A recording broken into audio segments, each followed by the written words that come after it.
why am I in this Castellated Abbey? During a pandemic, it makes perfect sense to seek seclusion in an old, locked-up castle.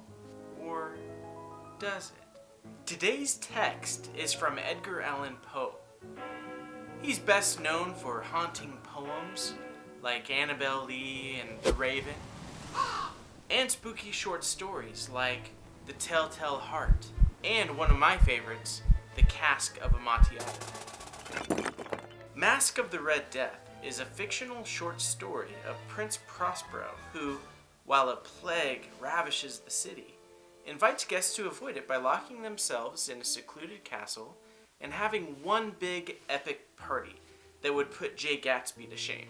No one comes in, no one goes out. I mean, didn't this guy get the no groups over 10 people memo? Avoid gathering in groups of more than 10 people. While this particular story is fictional, plagues were, or are, real. Maybe you've learned about the 10 plagues of Egypt, or the bubonic plague, otherwise known as Black Death. Or maybe recently you've heard people compare COVID-19 to the Spanish influenza that was so last century. What will help you navigate this text is to apply the literary tool of allegory.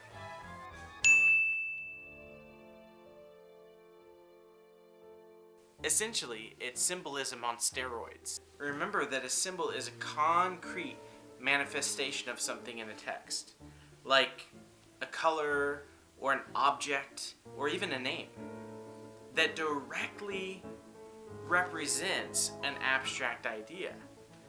That abstract idea is going to be one of the author's messages or themes in the work.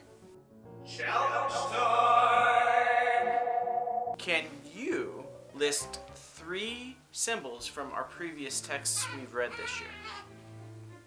Scotty, go ahead and pause the video for a few minutes while you brainstorm.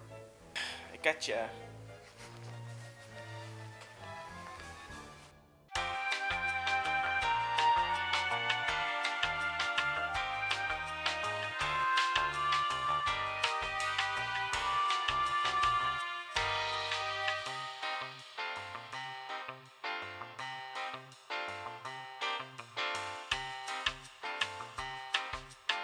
All set?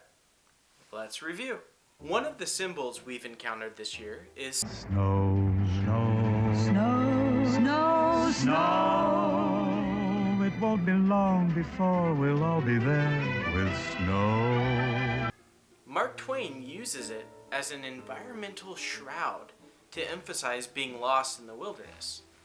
And Beatty uses it as a representation of her innocence and naivety. Do you remember George Orwell's Animal Farm? Or maybe you've heard of Plato's classic allegory of the cave. It's so allegorical that it has allegory in the title.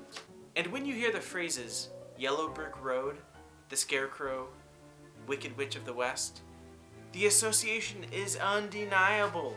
Those are all symbols that make up an allegory by L. Frank Baum, known as The Wonderful Wizard of Oz. We'll cover more on that in A-Push later.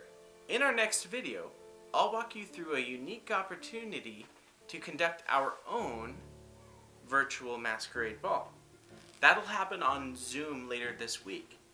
And I promise there will be no stocking, shrouded, unwelcome guests. Everything you need for that virtual masquerade will be found on Google Classroom, or you can check out our distance learning tab on our Kalinga High School website. After we take a look at what everyone has created and their masks, we'll have some time to discuss those symbols that you found.